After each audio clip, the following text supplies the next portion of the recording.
Philips, ये नाम सुनकर आपको क्या याद आता है? लाइट बल्ब, ट्रिमर या फिर बॉक्सी डिजाइन वाला रेडियो? फिलिप्स के साथ हम सबकी कोई ना कोई यादें जरूर जुड़ी हैं, क्योंकि एक समय ये दुनिया की थर्ड लार्जेस्ट इलेक्ट्रॉनिक कंपनी थी, जिसके सामने सोनी या सैमसंग जैसे ब्रांड्स कुछ भी नहीं थे। लेकिन आज वही फिलिप्स अपनी उस ब्रांड इमेज को खो चुका है एंड हो सकता है कि आज से 10 से 12 साल बाद आपको फिलिप्स के कोई प्रोडक्ट देखने को ना मिले। इवन आज जो प्रोडक्ट आप फिलिप्स का यूज कर रहे हैं वो शायद फिलिप्स नहीं बल्कि कोई और बनाता है। इसी से आप अंदाजा लगा सकते हैं कि आज फिलिप्स कितने बड़े डाउनफॉल से गुजर रहा है। लेकिन टेक्नोलॉजी के फील्ड में इतना बड़ा इनोवेशन करने वाला ये ब्रांड आज बर्बादी के कगार पर पहुंचा कैसे? और क्या आने वाले सालों में फिलिप्स इलेक्ट्रॉनिक्स मार्केट से पूरी तरह गायब हो जाएगा?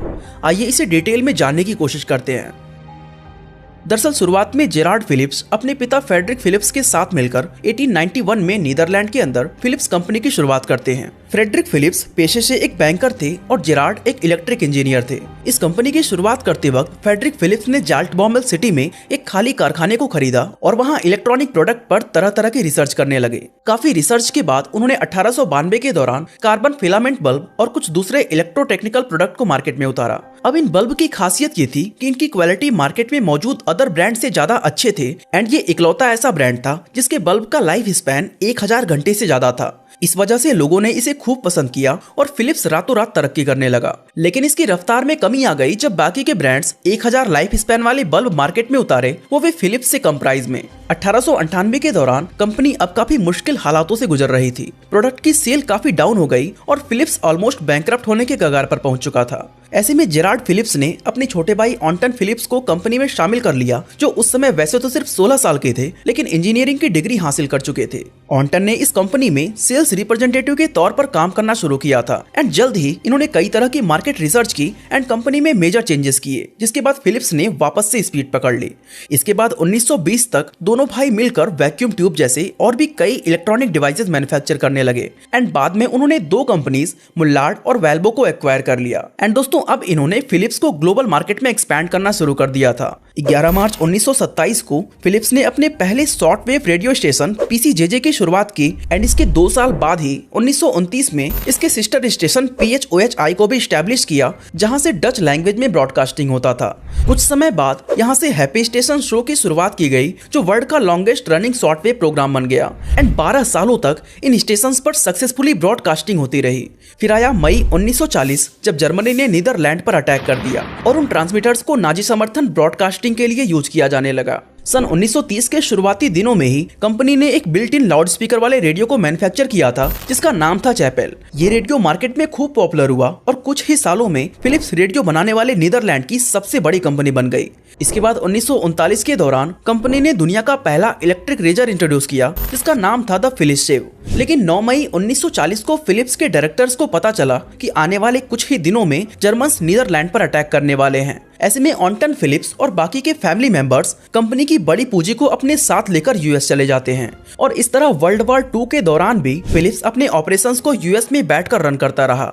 ऑन्टन के बेटे फ्रिट्ज फिलिप्स अपनी फैमिली के इकलौते ऐसे मेंबर थे जो यूएस नहीं गए थे। वो कंपनी में रहकर जर्मन आर्मी के लिए इलेक्ट्रिकल इक्विपमेंट बनाते रहे एंड आपको जानकर हैरानी होगी कि वॉर के दौरान उन्होंने नाजियों से 382 यहूदियों की जान ये कहकर बचा ली थी कि इनके बिना फिलिप्स का प्रोडक्शन प्रोसेस चल ही नहीं सकता। इस तरह सैकड़ों यहूदियों की जान बचाने के लिए उन्हें 1995 में राइटियस एमंग द नेशंस नाम से सम्मानित किया गया था। खैर, वॉर खत्म होने के बाद कंपनी के हेडक्वार्टर को वापस से नीदरलैंड में शिफ्ट कर दिया गया एंड दोस्तों, वॉर से पहले फ्रिट्ज फिलिप्स ने वहां पर कई सीक्रेट रिसर्च फैसिलिटीज को छुपाया हुआ था ताकि जर्मन्स उनका गलत इस्तेमाल ना कर पाएं, जो कि वॉर खत्म होने के बाद उन फैसिलिटीज को वापस से शुरू कर दिया गया। इसके बाद 1949 के दौरान कंपनी ने टेलीविजन सेट्स बेचना शुरू किया और 1950 में ये रिकॉर्ड प्लेयर मैन्युफैक्चर करने लगे। इस टाइम तक कंपनी अपना प्रोडक्ट पोर्टफोलियो काफी बड़ा कर चुकी थी और इसने कई तरह के होम अप्लायंसेस को भी बनाना शुरू कर दिया था, जो मार्केट में खूब पॉपुलर हुए। फिर आया साल 1955, जब फिलिप्स ने सेमीकंडक्टर मैन्युफैक्चरिंग की शुरुआत की, लेकिन ये उसके लिए बहुत बड़ा फेलियर साबित हुआ।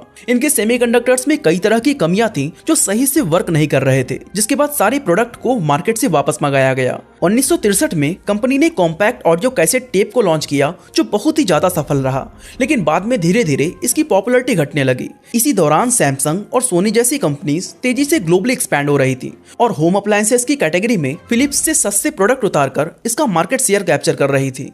दूसरी तरफ अब भी फिलिप्स अपने नए और इनोवेटिव आइडियाज पर तेजी से काम कर रहा था। इसने 1972 में इंग्लैंड के अंदर दुनिया का पहला home video cassette recorder launch किया, जो 30 से 40 मिनट तक की रिकॉर्डिंग कर सकता था, लेकिन जल्दी ही इसे सोनी ने टक्कर दे दिया। इसके बाद फिलिप्स ने 1 आवर, फिर 2 आवर और यहाँ तक कि 8 आवर्स वाले वीडियो कैसेट रिकॉर्डर लॉन्च किए, लेकिन हर बार उसे दूसरे ब्रांड से भारी कंपटीशन का सामना करना पड़ा। कई बार मिले फेलियर के बाद 1982 में फिलिप्स ने कॉम्पैक्ट डिस्क को लॉन्च करने के लिए सोनी के साथ हाथ मिला लिया। बाद में इन दोनों कंपनीज ने मिलकर 1997 में डीवीडी और 2006 में ब्लूरे लॉन्च की, जो कुछ समय तक तो काफी पॉपुलर रहे, लेकिन धीरे धीरे बदलते वक्त के साथ इनकी भी डिमांड कम हो गई। 1997 में इस कंपनी के हेडक्वार्टर को एम्स्टर्डम में शिफ्ट किया गया और उसी समय कंपनी का नाम बदलकर कोनिन क्लिफ फिलिप्स इलेक्ट्रॉनिक्स कर दिया गया। इसके बाद फिलिप्स ने एक नई फैक्ट्री ओपन की, जिसमें नए और एडवांस हेल्थ केयर डिवाइसेस बनाने पर रिसर्च किया जा रहा था। इस फैक्ट्री का नाम था Philips health care innovation centre, जिसमें कंपनी ने कई डिवाइसेस को सक्सेसफुली डिजाइन भी किया। आज इसके बनाए गए MRI system, CT scanners, ultrasound system, X ray machine, ECG machine, patient monitoring system और इन जैसे और भी कई हेल्थ केयर डिवाइसेस पूरी दुनिया में फेमस हैं। साथ ही यही वो सेक्टर है जहां सैमसंग या सोनी दूर दूर तक इसे टक्कर नहीं दे पा रहे। इसके अलावा फिलिप्स साल 2000 में सोनी केयर इलेक्ट्रिक टूथब्रश बनाने वाली कंपनी ऑप्टिवा कॉर्पोरेशन को खरीद लिया, जिसका बाद में नाम बदलकर फिलिप्स ओरल हेल्थ केयर कर दिया गया, जो फिलिप्स डोमेस्टिक अप्लायंसेस की सब्सिडरी बन गई। आज भी फिलिप्स इस सेक्टर में काफी सक्सेसफुल है और इसके इलेक्ट्रिक टूथब्रश लोगों में काफी पॉपुलर भी हैं। जनवरी 2011 में फिलिप्स ने इंडिया की एक लीडिंग किचन अप्लायंसेस कंपनी प्रीति को एक्वायर किया और इसी साल के 3rd क्वार्टर में इस कंपनी को इतना ज्यादा नुकसान हुआ कि इसका नेट प्रॉफिट 85% डाउन चला गया, जिसके बाद कंपनी ने 4500 एम्प्लॉइज को जॉब से निकाल दिया था। अब देखा जाए तो फिलिप्स ने खुद को कई सेक्टर में एक्सपैंड करने की कोशिश की थी, जिसके लिए बहुत सारे कर्ज लिए गए थे, लेकिन इसके ज्यादातर प्रोडक्ट्स शुरुआत में अच्छा परफॉर्म करके कुछ टाइम के बाद फेल हो गए। वहीं अगर हम सेमीकंडक्टर की बात करें तो वो शुरुआत से ही कंपनी का बहुत बड़ा फेलियर साबित हुआ था। होम अप्लायंसेस की कैटेगरी में भी इसको सोनी और सैमसंग से भरपूर टक्कर मिली। ऐसे में इतनी सारी रिसर्च और एक्सपेंशन के बाद भी इसकी झोली में सिर्फ हेल्थ केयर डिवाइसेस और लाइटिंग ही बचे, जो फिलिप्स के लिए फायदेमंद रहे और आज भी ये इसके सबसे प्रॉफिटेबल बिजनेस है। एक तरफ फिलिप्स की हेल्थ केयर डिवाइसेस पूरी दुनिया यूज कर रही है, वहीं लाइटिंग मार्केट में ये आज भी लीडर है। इवन इंडिया में इसका मार्केट शेयर 25% से अबव है। लेकिन फिलिप्स का कर्ज इतना बड़ा हो चुका था कि सिर्फ इन 2 कंपनीज के दम पर वो खुद को इससे बाहर नहीं निकाल सकता था। ऐसे में इसने इन दोनों कैश काऊ को अपने पास रखकर धीरे धीरे उन सारे बिजनेसेस को बेचना शुरू कर दिया जो इसके लिए प्रॉफिटेबल नहीं थे। एंड इस लिस्ट में नंबर 1 पर आता है फिलिप्स सेमीकंडक्टर, जिसे इसने 2006 में ही एनएक्सपी नाम की कंपनी को बेच दिया था। मार्च 2012 में फिलिप्स ने अनाउंस किया कि या तो वो अपने टेलीविजन मैन्युफैक्चरिंग ऑपरेशन को हांगकांग बेस्ड टीपीवी टेक्नोलॉजी को बेच देगा या उसके साथ मर्ज हो जाएगा। जहां कुछ दिन बाद ये न्यूज आई कि फिलिप्स ने टीपीवी के साथ एक ज्वाइंट वेंचर की शुरुआत की है, जिसमें 70% स्टेक्स टीपीवी टेक्नोलॉजी के पास थे तो 30% फिलिप्स के पास। लेकिन फिलिप्स की परेशानियां यहीं पर खत्म नहीं हुई, बल्कि इसी साल 5 दिसंबर को कंपनी पर 313 बिलियन यूरोस की पेनाल्टी लग गई। ये पेनाल्टी लगाई थी यूरोपियन यूनियन के एंटी ट्रस्ट रेगुलेटर्स ने, क्योंकि फिलिप्स, एलजी, सैमसंग और पैनासोनिक सहित total 6 companies anti competitive practice में इन्वॉल्व होने के दोषी पाए गए थे।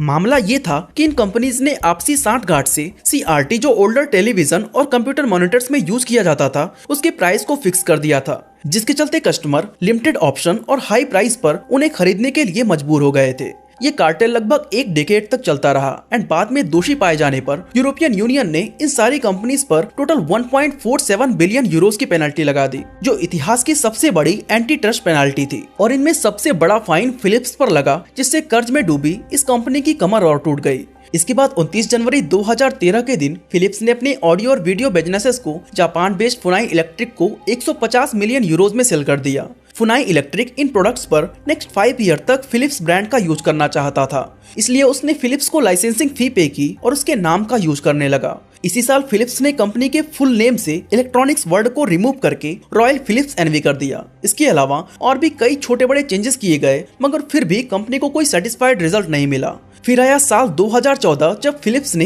एक बड़ा फैसला लिया और अपने बचे हुए 30% स्टेक्स भी टीपीवी टेक्नोलॉजी को बेचकर खुद को टेलीविजन बिजनेस से पूरी तरह बाहर कर लिया। इसके बाद 2018 में फिलिप्स ने अपने लाइटिंग बिजनेस को डोमेस्टिक अप्लायंसेस से अलग कर दिया और इसका नाम फिलिप्स लाइटिंग एनवी से बदलकर सिग्निफाई एनवी रख दिया, जो लाइटिंग के बिजनेस में आज वर्ल्ड लीडर बना हुआ है। 2018 में फिलिप्स ने अपने डोमेस्टिक अप्लायंसेस का बिजनेस भी एक ईस्ट एशियन कंपनी हिल हाउस कैपिटल को बेच दिया था, जहां हिल हाउस कैपिटल ने फिलिप्स डोमेस्टिक का नाम बदलकर वर्सोनी कर दिया। एंड इसके बावजूद भी आप मार्केट में फिलिप्स के नाम से डोमेस्टिक अप्लायंसेस की भरमार देख सकते हैं, क्योंकि हिल हाउस कैपिटल और फिलिप्स के बीच एक डील हुई थी कि वर्सोनी नेक्स्ट 15 सालों तक अपने प्रोडक्ट्स को फिलिप्स के नाम से ही बेचेगा। तो भले ही आज आप फिलिप्स के नाम से जो अप्लायंसेस देखते हैं, इन रियलिटी वो फिलिप्स है ही नहीं, और हो सकता है कि आने वाले सालों में आपको फिलिप्स का नाम भी ना दिखे। खैर, कंपनी अपने मैक्सिमम बिजनेसेस को बेचकर अपना पूरा ध्यान अब हेल्थ केयर प्रोडक्ट पर लगा रही है। लेकिन साल 2021 में अमेरिका के अंदर फिलिप्स की स्लीप एपनिया डिवाइसेस और वेंटिलेटर्स में टेक्निकल डिफेक्ट होने की वजह से 260 लोगों की जान चली गई थी। साथ ही डिवाइसेस के खराब होने की 90,000 कंप्लेन मिली, जिसके बाद कंपनी को 55 लाख डिवाइसेस वापस मंगाना पड़ा। इन्वेस्टिगेशन में सामने आया कि इन डिवाइसेस को साउंड प्रूफ बनाने के लिए फोम का यूज किया गया था, जिसके गलने की वजह से ये सांस के साथ पेशेंट की बॉडी में पहुंच गया और सैकड़ों लोगों की मौत हो गई। इसके बाद फाइनेंशियल ईयर 2022 में फिलिप्स को 1.6 बिलियन यूरोस का भारी नुकसान हुआ और इसने 4000 से भी ज्यादा एम्प्लॉइज को नौकरी से निकाल दिया। साथ ही इस साल कंपनी ने अनाउंस किया है कि अपने लॉसेस को ओवरकम करने के लिए वो अगले 2 सालों में दुनिया भर में मौजूद अपनी कंपनी से 6000 जॉब कट्स कर देंगी। तो दोस्तों, आप समझते हैं कि ग्लोबल मार्केट में अपनी खास पोजीशन बनाने वाला फिलिप्स आखिर फेल क्यों हुआ। दोस्तों, फिलिप्स ने शुरुआत में नए प्रोडक्ट को इंट्रोड्यूस तो किया, लेकिन बदलते मार्केट ट्रेंड के साथ उनमें बदलाव नहीं किए और अपना ज्यादातर फोकस नए नए सेक्टर्स और खुद को एक्सपैंड करने में लगाता रहा। इसके अलावा फिलिप्स की एक और गलती ये थी कि इन्होंने एडवर्टाइजमेंट का सहारा नहीं लिया, बल्कि वो सोचते थे कि प्रोडक्ट को सेल करने के लिए फिलिप्स का नाम ही काफी है। वहीं इसके कॉम्पिटिटर सोनी और एलजी जैसे ब्रांड्स अपने प्रोडक्ट को मार्केट में लॉन्च करते वक्त एडवर्टाइजमेंट्स के द्वारा यूथ को टारगेट किया करते थे। फिलिप्स की तीसरी गलती ये थी कि फिलिप्स ने बहुत से पुअर इन्वेस्टमेंट और एक्विजिशन किए, जिसके लिए उसे काफी लोन लेना पड़ा, लेकिन उन बिजनेस ने उन्हें एक्सपेक्टेड पे ऑफ नहीं दिया। एंड इसके बावजूद भी उसने उन लॉस मेकिंग कंपनीज को एक्वायर करना बंद नहीं किया।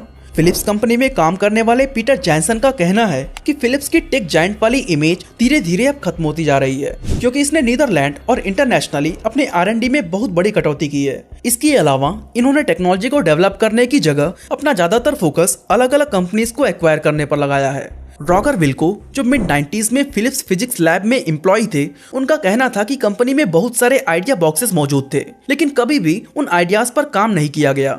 जैसे एक बार उस कंपनी में काम करने वाले एक एम्प्लॉय ने पोर्टेबल MP3 मार्केट में आने से 2 साल पहले ही बनाने का सुझाव दिया था, लेकिन लोगों ने उस पर खूब हंसा। कंपनी का मैनेजमेंट टॉप डाउन था और सिर्फ उन्हीं के आइडियाज को ही सुना जाता था, जिसके पास हाईएस्ट लेवल की एकेडमिक ट्रेनिंग होती थी। वहीं जब इसके कॉम्पिटिटर्स फ्लैट स्क्रीन टीवी को बनाने पर अपना सारा फोकस लगा रहे थे, तो वहीं फिलिप्स उस समय भी ओल्ड स्टाइल CRT टेलीविजन ही बना रहा था। इसके अलावा इसने अपना गो गियर MP3 प्लेयर भी तब लॉन्च किया जब धीरे धीरे लोग स्मार्टफोन की तरफ मूव कर रहे थे, और इस तरह के बैड डिसीजंस और lack of timely innovations Philips के फेलियर का सबसे बड़ा रीजन बना। वैसे दोस्तों, आज आप अपने घर में फिलिप्स का कौन कौन सा डिवाइस यूज करते हैं, हमें कॉमेंट करके जरूर बताएं। बाकी आज के लिए बस इतना ही।